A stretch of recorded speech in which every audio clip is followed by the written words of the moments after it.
আসসালামু আলাইকুম ওয়া রাহমাতুল্লাহি ওয়া বারাকাতুহু। আজ আবারও নিয়ে আসলাম আমার বাগানের একটি পর্ব। তবে এখন বলুন, আপনারা সবাই কেমন আছেন? জানি আপনারা সবাই ভালো আছেন এবং ভালো থাকবেন, এই দোয়াই করি। আমি আছি ভালো, আপনাদের দোয়া আলহামদুলিল্লাহ। সব কিছু নিয়ে আজকের বাগানে একটা পর্ব নিয়ে আসলাম, মোটামুটি কিছু দেখাবো বলে। সাথে যে কিছু ফুল গাছ আছে সেটাও আপনাদের দেখালাম, কারণ আমার বাসার আগে পিছে সব জায়গায় যেখানে খালি জায়গা থাকে সেখানে আমি ফুলের গাছ লাগিয়ে দিয়ে থাকি। কারণ আমি চাই না সিজনের সময় কোনো জায়গাটা খালি পড়ে থাকুক। আনসিজন ঠিক আছে, বাট সিজনের সময় কোনো জায়গায় আমি খালি রাখতে চাই না, পুরাটাই আমি গাছ লাগিয়ে ফিল আপ করতে চাই আর কি। যার কারণে গার্ডেনের একটু গাছ একটু বেশি হয়ে থাকে আমার সবসময়। শশা গাছে দেখেন, শশা টমেটো গাছের সাথে জড়িয়ে দিলাম, বাস জায়গা খালি রাখবো না।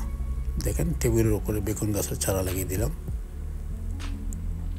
ফুল চলে আসছে, বেগুনও চলে আসবে। ওই দেখেন অলরেডি বেগুনও আছে এখানে,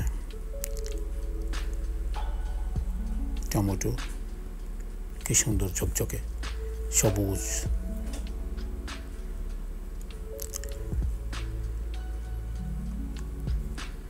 অ্যাকচুয়ালি খুব ভালো লাগে আমার কাছে যখন এই সিজনটা আসে, খুবই ভালো লাগে। আমি চাই বিভিন্ন কিছু এনে লাগানো, কিন্তু আমার এখানে জায়গা কম, তারপরও সিস্টেম করে লাগানোর চেষ্টা করি। যতটুকু হয় তা হলোই। মুম্বাইয়া মরিচ, কারণ সবসময় মনে করেন যে কোনো গাছই আমি একসাথে দুইটা লাগাই, কারণ শুধু একটাই, যদি একটা মরে যায় যেন আরেকটা থাকে। কারণ গাছের নিচে গাছ হয় না, সেই জন্য একসাথে দুইটা লাগিয়ে দিই, একটা মরলে আরেকটা হবে। আর যদি গাছ বড় হয়ে যায় তখন জায়গাটা যখন খালি থাকবে সেই জায়গাতে গাছ লাগাইলেও গাছ হবে না, কারণ গাছের নিচে গাছ হয় না। সেই জন্য শুরুতে প্ল্যানিং থাকে এটাই, যে কোনো গাছ একসাথে আমি দুইটা লাগাই দেবো। যেমন লাউয়ার চারা, সিমের চারা, শশার চারা, এই টাইপের গাছগুলো, টমেটো গাছ অবশ্য আমি দুইটা করে লাগাই দিই।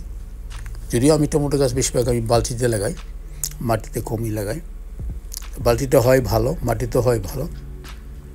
বালতিটা মুভমেন্ট করা যায়, যেদিকে রৌদ্র থাকে সেদিকে রাখা যায়, আর জায়গাটা ফিক্সড সেটা তার চেঞ্জ করা যায় না। তো 3 ধাপে টমেটো হয় আমার বাগানে। প্রথম ধাপের টমেটো পেকে গেল, সেকেন্ড ধাপে টমেটো কাঁচা এবং পাকা আছে, এবং থার্ডটা এখনও হইতেছে।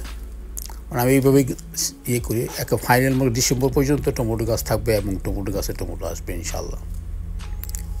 তারপর সিম গাছও থাকবে, মরবে না। আগে আরও দেখেন, আরও পর্ব নিয়ে আসতেছে। আল্লাহ।